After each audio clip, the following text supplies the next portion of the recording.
Hey everybody, welcome to TYT Sports. Jason Rubin and Steve O flank me. Ben Mankiewicz here. Turks and Jerks. We're going to start this week with Turks, week 6. Week 16 of the NFL season, game 15. But much of next week doesn't matter. A couple of games do matter. This was the last fully meaningful week in the NFL and an interesting one. A couple of potential Turks and Jerks candidates up there, although as we've learned with Kirk Cousins and Matthew Slater, take the wide shot there if you could, guys. They're just so like that. Yeah. Unfair, I think, to put Matthew Slater in, although that's a classic jerk look. It's the face. That's why. It's just the face. It's the face. So we'll start with Turks, and then I'm sure we'll cover Belichick's decision in Jerks. So, Jason, who this week stood out for you? I wrote down a few, but Tim Hightower, when you look at his Pro Football Reference page, I think it's a joke at first or a typo because it goes 2008, 2009, 2010, 2011, played with the Cardinals, played with the Redskins, and then it just says 2015. Yeah, it's amazing. Because he's been out for 3 years with knee injuries, complications from knee injuries, surgeries for knee injuries, and pretty much what you would easily have said, and I'm sure we could find the headlines, that Tim Hightower's career was dead at age 25. He ran for 122 yards. You know, I remember because I don't think in 2011 I had retired as a Washington fan yet. Mm-hmm. And so when the Skins had him in the preseason, I was pleased because I had really liked him in Arizona, right? Yeah. And he'd been a nice player, and and Washington needed a back, and I don't remember which $8 million coach. Portis at that time, was it? It was probably the end of Portis there in 2011, but we needed a good back, and they had, I remember whatever coach was getting paid $8 million a year to save Washington at that point, Gibbs or Spurrier or Schottenheimer or whatever, and you thought that Hightower, and so I was disappointed when he got hurt, and I thought that's too bad, and then I forgot he ever existed. Right. And then to see him come back and play so well, and I think he actually looks better to me now than he totally ever did before. And he definitely decided some fantasy league championships. I won because of him. That's like a week 14 free agent signing who won it. Yeah. Oh, you won it because of Hightower. I won it because of Hightower. Yeah. I was driving too. that day, and you're not supposed to text while you're driving. I wasn't texting, but I was scrolling through my fantasy football feed. Probably and it says, worse, Steve. And it says Mark Ingram placed on IR, Tim Hightower likely to take over. I picked him up right there. I pulled over in traffic to pick him up, and I won. Anyway, good call there on Tim Hightower, Steve. Yeah, so Hightower was also my guy, but since you went with him, I'm gonna go with Brandon Marshall. Mm-hmm.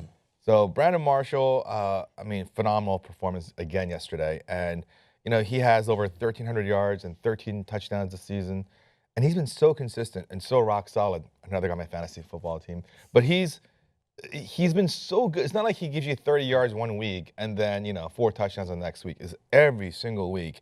It's 100 yards, touchdown, right around there.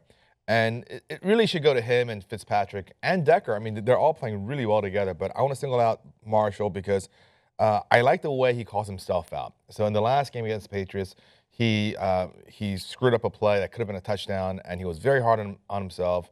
And he came back yesterday with a brilliant performance. Mm-hmm. And, I like players who, admit that, man, I really sucked that game. I have to be better.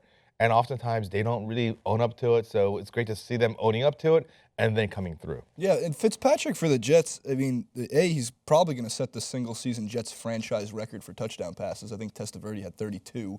He's likely going to pass that in Week 17 if they play him. No, Jets need to play to get in, correct? They have to play, yeah. The Jets will get in if they win or the Steelers lose. Yeah. Okay, so they got to play. And the great subplot there is that it's Rex Ryan in Buffalo. Oh, it's Bills-Jets. And Fitzpatrick against his old team. The NFL could be a Turk. So I was reading reading some Steelers, and we'll get to the Steelers when we get to the jerk segment, but I was reading some Steelers fan boards to find out what exactly they needed to do to get into the playoffs, and they're bemoaning the fact that the Jets are playing the have nothing to play for Bills, but Rex Ryan playing the Jets. The Bills will be motivated. But before I go on, I want to explain a little bit about it's been a while, what the Turks and Jerks segment is. Like, it's not so much the guys who played best. It's guys who have a story also. It's why Tim Hightower's so good a pick. I mean, it can be a guy who just threw for 5 touchdowns and 400 yards. That's all. It's all fine too. But you chose last time, Cam Newton. That's right. I was Cam Newton, but it was collective. It was like enough. It took you It's time- 15 weeks. It's time to choose Cam Newton, right? It was, but it was based on one guy that I thought of this segment, the Turk of the Week, and the Jerk of the Week. It was, I believe, I hope I'm remembering it right. It was Roddy White, and in a Falcon Niner late season game, I don't know when it was, a Falcon Niner overtime game. I think Alex Smith then with the Niners throws the Falcons have the ball, probably early Matt Ryan. He throws a pick. And Nate Clements, I think, picked it off and was taking it back for a touchdown to win the game. But even if he doesn't score the touchdown, they're going to have a ball at the 4. This is when a field goal in overtime wins the game. He's up the sideline. He's inside the 20. He's gone. The Falcons were driving for a game-winning score. And Roddy White ran all the way across the field when he didn't need to because the game was essentially lost.